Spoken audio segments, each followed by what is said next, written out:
Hey everybody, this is Jessica Janae, and you're watching Behind the Episode. That's right, for season 2, I wanted to do an added bonus with something special for every episode, or maybe not every episode, but just as many as I can. I wanted to do a live recording of myself, going further in depth on what I talked about on the podcast the past week. So as you know, season 2 premiered, whoop whoop, and I thank you everybody that's tuned in already. Your love and support is keeping me going. I really appreciate all the feedback that you guys have. Please continue to support, share it with somebody, on your social media. Tell somebody, if you see me out, or you can send me a message, let me know what you like, what you didn't like, what you'd like to hear more of, and so forth like that. In the background, you'll hear the TV, you hear my children. I'm also meal prepping for the week. Listen, I'm a millennial mom, and I gotta keep it moving. I can't just do one thing at a time. I wear many hats, and so therefore you get in this video while I'm doing some other things as well. But I wanted to talk about my podcast this past week that premiered, called Homecoming and the HBCU Experience. So as many of you know, if you follow me on social media, yesterday, which was Saturday the 13th, I attended my HBCU, which is Bowie State University, homecoming. And needless to say, I had a great time. There's no people like our people. And you have to really know who I'm talking about to really understand what I'm talking about. It was a great experience. The weather, it was up and down all week with rain, clouds, sun, 70, 60 degrees. But it actually turned out to be a beautiful fall day. The sun came in and out while it was still cloudy. It was just still nice, jacket weather, of course, sweater weather. There were some young ladies there that I don't think got the weather memo, and they came out looking like it was June, July time frame. But listen, I understand. I was there once. Although I never really dressed like that when it was homecoming. I kind of always, wore weather appropriate attire. But hey, I'm not to judge anybody, to each his own. However, my girlfriends and I, we had a really good time. While all of us weren't together, or everyone didn't come, for the most part, we all met up and we had a really good time. There was some people there that was selling alcohol, and the campus was supposed to be a dry campus, but I think they kind of get lax on what to do, what not to do, and people gonna do it anyway. So you pick your fight, I guess, if you're the security there. And there's this drink going around called Henny Colada. And I'm not really a drinker. I have friends that are. People do what they want to do. That's all fine with me. I'll, try something, but that's not really my thing. So, of course, I was like the responsible one yesterday and made sure that my homegirls I was with, that they were good. They had a great time. So we did. We really enjoyed ourselves. We have a lot more memories for the memory bank, stories to share. We've been talking about it all day today. And I just want to talk about the experience itself. When we are there, it's really a safe environment. They always say, when it's a whole bunch of us, trouble could follow.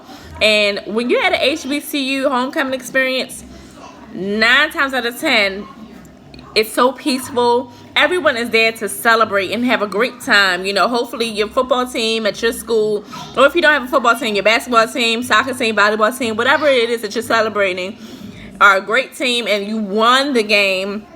And then therefore your celebration is even better. But even if it was a loser game, if you lost the game, you can still have a great time because people come out of all ages, all different years. Some people don't even go to the school. Still come up there because it's just a good time. And foolishness rarely happens. Not saying it does not, but it rarely happens because it's all in love and fun and good timing. And people just really enjoy themselves. And so I do encourage you, if you have not ever attended an HBCU homecoming, you need to do yourself a favor and attend one. It's nothing like it. You have the different sororities and fraternities on their plots, celebrating their Greek life. They always open their plot up for other people that are non-Greek. And what I mean by non-Greek, for those that don't know, are the alphas, aka deltas, the Qs, the kappas, everybody else. No disrespect, but it's a divine 9, and then there are some others that we do have that are still well respected. But it's really a good time. Everyone shows a lot of compassion, a lot of friendship, a lot of loyalty to the school. Black and Gold is from Bowie State, and so we rep it when you go. It doesn't matter. It's all love, for real. And it's good to see those that attended with you, attended before you, and those that are still there. For the most part, as far as I'm concerned, everyone is doing well. They look well, appear to be doing well. And it's always just a great time. Every year it's just good to reunite with those that you have spent your most crucial early adulthood lives with. For me, I entered college at 18. I came out later than that. I did not stick with the 4-year plan that universities are supposed to fall under. However, I did graduate. I do have my degree, so don't judge me, you all. But, it takes a little longer for some than others. But nevertheless, that is a critical time in one's life. You're there in your most important lives. You are becoming an adult. You're becoming more aware of what's going on. You registered to vote in college. You get your credit card, sign up if you fall for that trap. Don't do it if you are in school watching this. Do not sign up for any credit cards. It's a trap. Don't spend your refund check. That's something they do not tell you, and I don't understand. You have these freshman seminar classes, and they want to talk about you and yourself and whatnot, but they do not tell you the trap of not spending your refund checks, because it's not your money. While you are getting it back, I'm not saying, oh, you can't have a little fun, but in reality, you spend a lot of your later adult life repaying those student loans where you got that refund check, and instead of buying the latest jeans, shoes, or whatever, you could be giving that money right back to them and paying off some stuff, and before you get to that point. I wish I would have known that then. Also, but that's not about really school tips. It's really about homecoming and the experience. And for me, I had a great time. There's no place like an HBCU. While I do sometimes wish I went a little further away because I went in-state, I am happy that I went where I did, because I can go right up the road when it's time, come on back home when I'm finished.